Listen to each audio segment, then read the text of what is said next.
baseball fans, and welcome to this episode of A Visit to the Mound. I'm Lark Smith. I'm Stan Huff. Stan Huff. That's who he is. Stan Huff. He's Stan Huff. Today, we're going to talk the end of the baseball season and the end of the fantasy league season with Denny Copeland. Denny, thanks for being along with us today. Glad to be here. Yeah, we get a little wrap up, see what happened. So let her fly. Yeah, one of the things I want to know is as far as fantasy league baseball in the 2023 season, what player was probably the best value of any player out there? Well, number one, I would say Ohtani, and because I like him, and you know, I'm caught up in the. You always heard about Babe Ruth. So even after he got hurt? Well, no. I mean, when he's playing, and the other thing is, he's a free agent now, and he has the opportunity to go. There's probably going to be a full marketplace where he has a choice to go, and they said they're probably starting his contract at $500 million. So that means only the Yankees can afford him. No. So you think he can live on that? I think so. And then put in what he makes in Japan. Nice. Yeah. He's sitting on cloud nine. My other deal is now, and I think, and what I saw this year, especially in Major League Baseball, and it didn't matter with the starting pitching, if they pitched 5 or 6 innings, they thought that was a good start. Oh, yeah. And back in the day, you would throw 7, 8, 9 inning complete games. Sure. And I met a long time ago, Ferguson Jenkins. Right. With the Cubs, and he was just saying, well, I expect to pitch 9 innings every start. Absolutely. So, but times have changed, and the other thing I think that you'll see the younger kids coming up, there's multi-talented pitching and batting. So that's coming back. I think that's coming back because if Ohtani's not the only one, and I thought Ohtani was overrated to start. Well, the one before that was Babe Ruth. Yeah. So anyway, congratulations to him. He's done well, and he's out 2024 with his elbow surgery.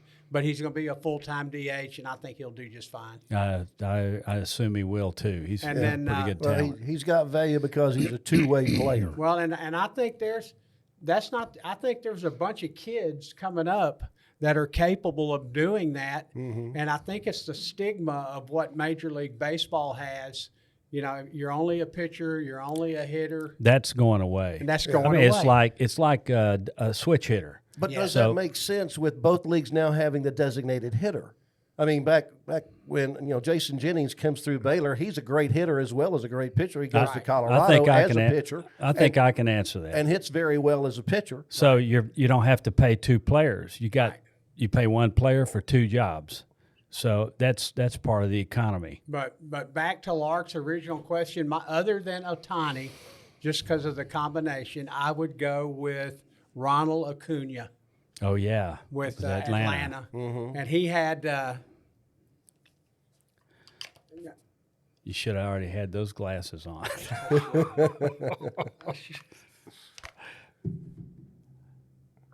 Got to figure this stuff out. There it is. There you go. Now we're in business. But Acuna, no player had ever hit 40 home runs, 50 steals. This year, he had 41 home runs and 73 steals. And that's unheard of. Oh, yeah. And then he also led the National League in runs, 149 hits, 217, on base percentage of 416, and total bases 383. So for fantasy baseball, other than Ohtani, I would say Ronald Acuna is the MVP. Now, when it comes to picking players in particular leagues, doesn't it cost you some money one way or the other? Is what we do, player you get? Where we pick, we just pick for a draft spot. And normally all the leagues I play in are 12-team leagues. Okay. So you're going to get a first-rounder, and they're going to be a good player. Well, something to consider now. You said he had so many steals and so many home runs, which is unheard of, right? Right. Well, they're expecting all players to be fast now. It used to not be that way. And they're expecting all players to hit and hit for power. Yes. So it's, shortstop could be a good defensive guy and not have to hit so much, but they got him for defense. Right. Well, that's all changed now. That's changed. And now with Ohtani being a two-way player, they're talking more about the two-way guys. Right. that's it. And so from that standpoint, I think like the Rangers. I mean, I was pulling for them the whole way, but I was sitting there thinking, how are we going to blow this one? But so anyway, but I would say Acuna is number one. And what I did, I took a 12 players that kind of jumped out when we were looking at that, and that's kind of what it would go. And for next year, I would say MVP worthy for this year, and next year he could be the number one pick. Oh yeah, I can see that. I can understand that. The stats, he's got several different categories there. He's going to give you some great numbers in each category. And the other thing is this year he had a little knee scope and some of that surgery there. Mm-hmm. Next year he's a year away from that, and I think he will return with more power. Yeah, I agree with that. So, and then my second player was Julio Rodriguez, young player out of Seattle. He's 22, hit 275, 32 home runs, had 37 steals. I had him at number 2. My third player I had ranked was Bobby Witt Jr. Really? With Kansas City. Yes, and that's Bobby Witt's son that played for the Rangers. Mm-hmm. Bobby Witt had hit 276, 30 home runs, 96 RBIs, 97 runs, and 49 steals. And it's like Stan said earlier, years ago, you could take a guy hitting 220, but if he was a solid Gold Glove type shortstop, he would play. Right. And then I thought this was interesting. I saw this note, and I had no idea. He became just the 6th player at age 22 or younger to homer. He had 30 home runs, steal 30 bases, scoring 80 runs, and had 80 RBIs. He joins a select group of Alex Rodriguez, Ronald Acuna, Cesar Cedeno, Willie Davis, and Mike Trout. How about that? So that's a pretty select group. He's kind of a guy that's under the radar because Kansas City as a team didn't fare too well this year. He's kind of a Kansas City's kind of a non-market. Yeah, small market. Small market. Yeah. But very talented. So, and for him to hit 30 home runs and have 49 steals, that's very good. Oh, it's very And good and he anywhere. plays a solid defense Yeah. too. I'll take him. And then my fourth player, he's an oldie but goodie, Freddie Freeman. Oh, yeah. Really? Went to the Dodgers, hit 331, 29 home runs, 102 RBIs. He's very durable, and I think he played 161 games. Good leadership. So I had him number 4. My fifth one, and really it was because of injuries, I had Aaron Judge. So Yeah, I had Aaron Judge. Judge, and if he can ever stay healthy and play 150 games, I mean, this year even on a injury season, he still had 37. Yeah. How can a manager account for that? I mean, you've got not only Judge but Giancarlo Stanton with the Yankees that you never know when they're going to play. No, and I think Stanton's probably gone. I have to agree. Where's he headed? Nowhere. I mean, I wouldn't pay him, but when he came from Miami, he made major bucks, and they thought he was going to go and He had and major continue. potential, but he never played. And then he had always health injuries. So Well, if he gets healthy, he's sitting in a catbird seat Yes. in New York. yes. And my sixth player was Yordan Alvarez with Houston. He's only 26 years old. He's a left-hander. I think eventually he goes strictly DH. Yeah, he reminds me of Willie McCovey. But right now they're putting him in left field and DH. But he hit 293, 31 homers, 97 RBIs, and 77 runs. And this year he played 114 games, and he's had some knee problems. So I think he eventually ends up as a DH. Right. But he's still very productive. Oh, yeah. That's And then a big deal. my seventh player I had, and I was not a big fan, Mookie Betts with the Dodgers. Yeah. He hit 307, 39 home runs, 107 RBIs, 126 runs, and he served 2 weeks on the DL, and he had cracked ribs. So, I mean, he's still a very productive player, and his question now is durability. His average is starting to drop, and he's stealing fewer stolen bases. Still a quality player. How old is he? Do you know? He's 31. That's not too old. No.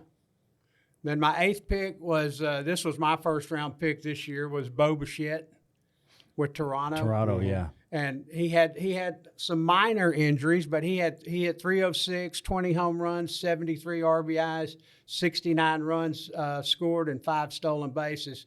No question about the bat. He's just got to stay healthy. What about Gunnar Henderson with the Baltimore Orioles? He was He's a rookie of the year, wasn't he? Rookie of the year, and then I've got the categories for the baseball writers and everything there, and I've got those guys listed a little bit down the road. But yeah, he's good.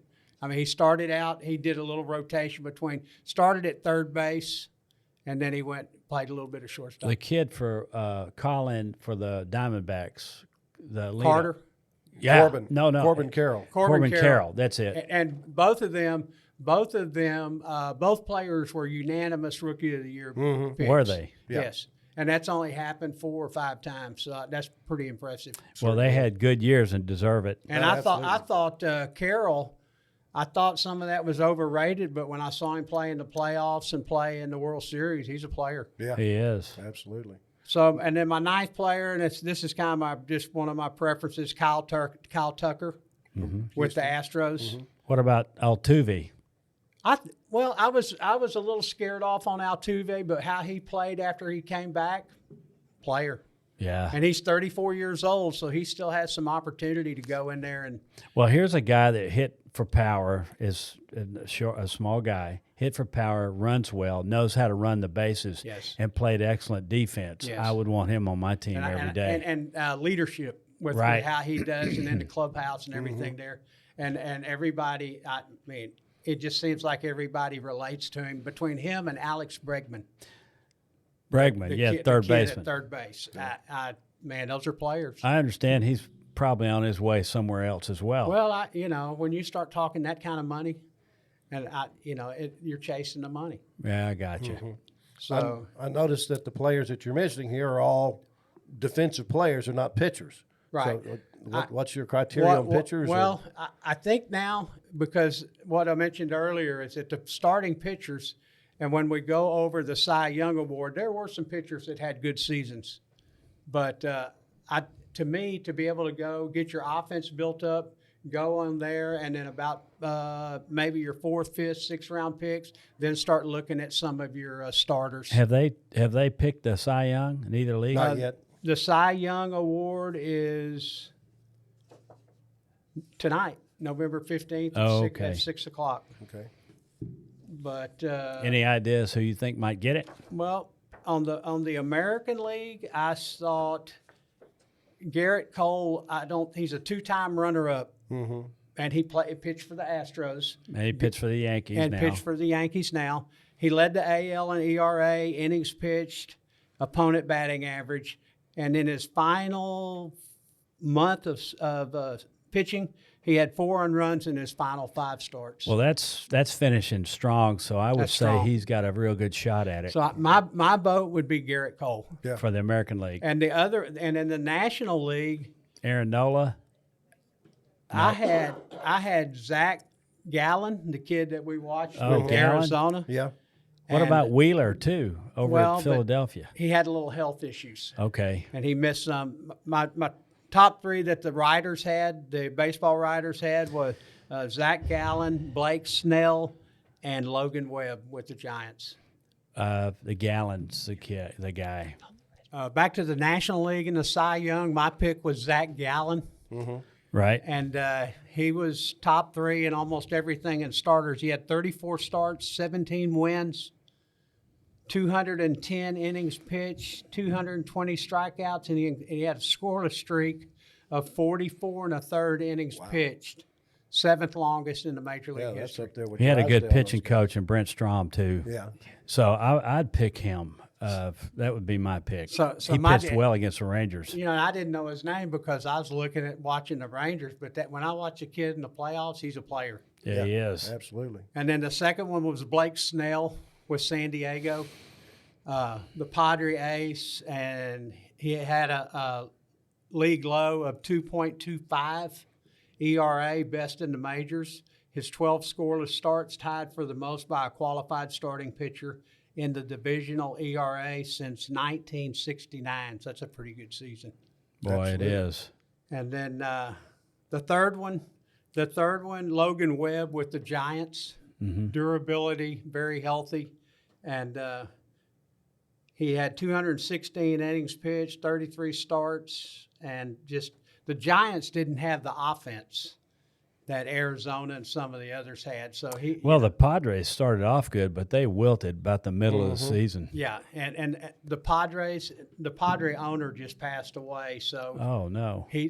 they haven't disclosed his illness, but but everybody that spoke about him, he said they were very positive. Yeah. Right.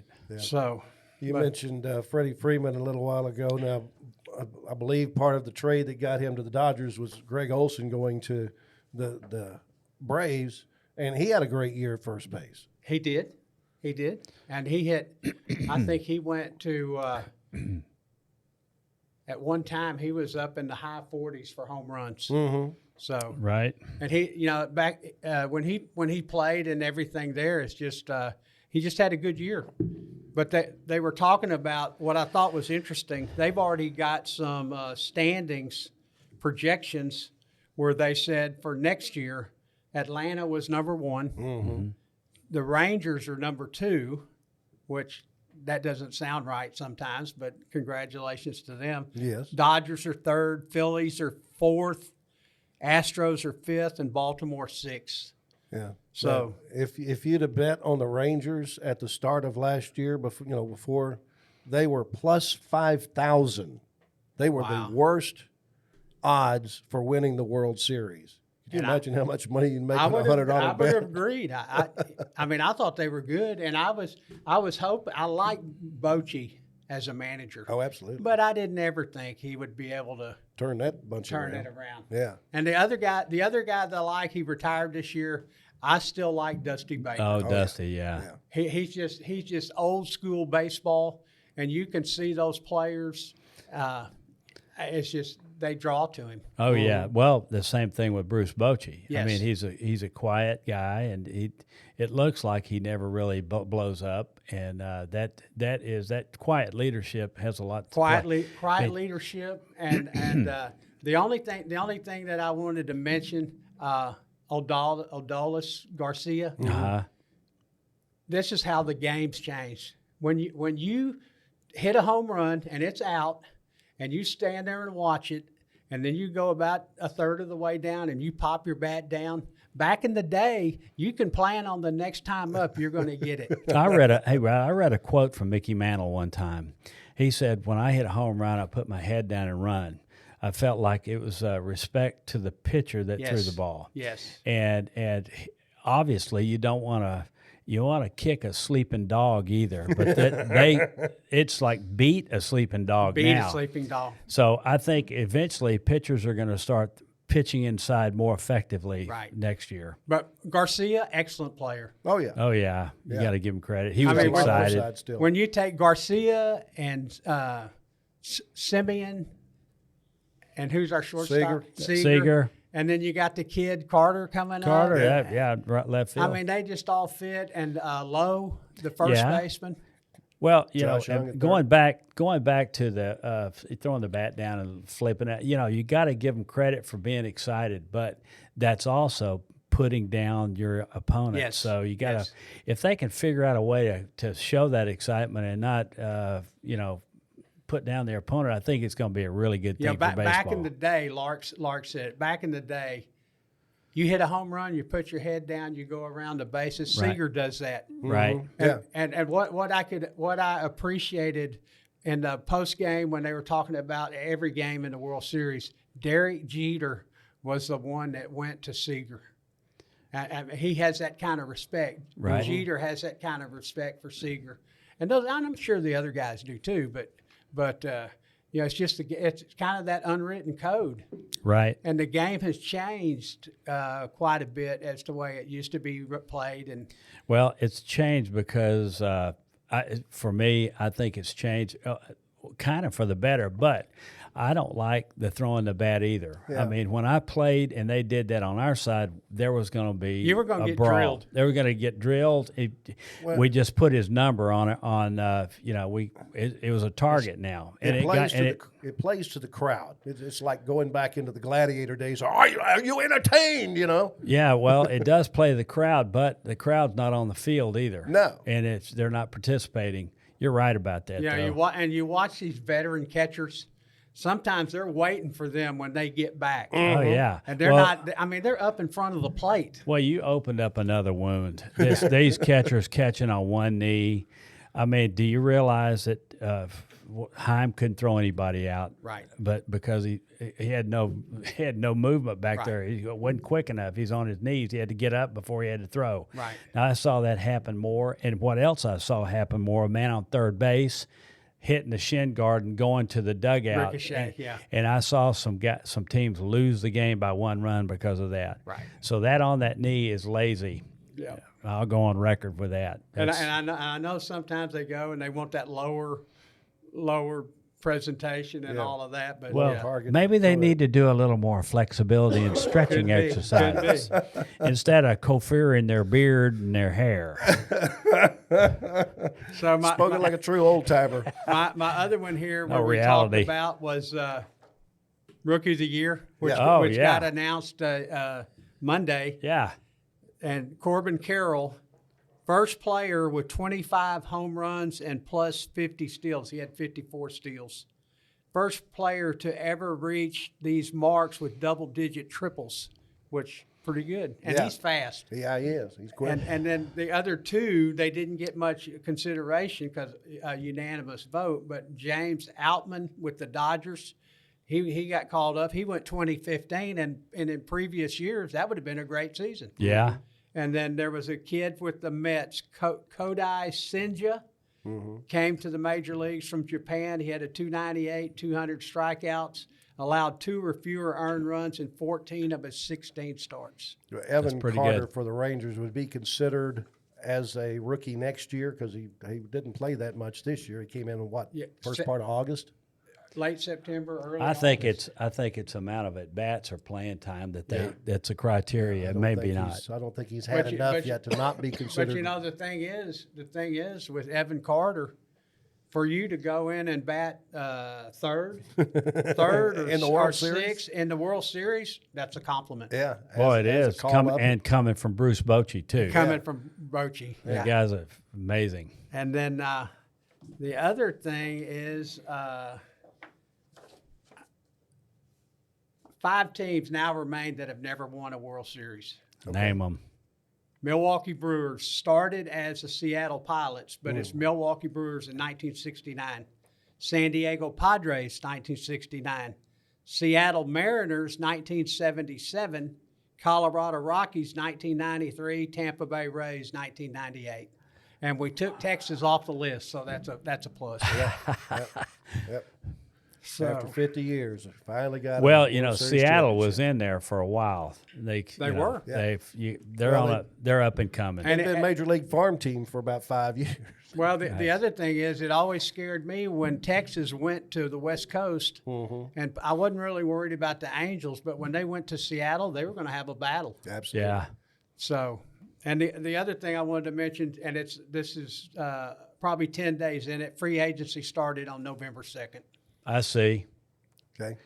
Well, what do you got, Lark? Well, I just want to thank Denny for being here today. A great insight on what these players meant to fantasy baseball this particular year and what they may mean to fantasy baseball next year. So we invite you back again at the start of the year next year. Definitely look forward to having you back. We'll do that. I'm glad to be here and enjoyed it. I know you're working on fantasy football now. I'm on fantasy football, but I could probably be looking at soccer right now.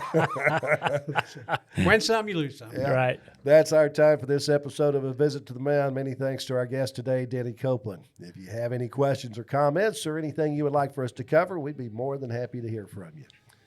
You can follow us on Instagram and Facebook at A Visit to the Mound or on our website at avisittothemound.com.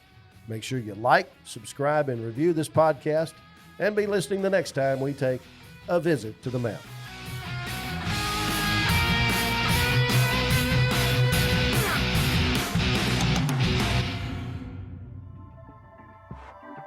This has been a Rogue Media Network production.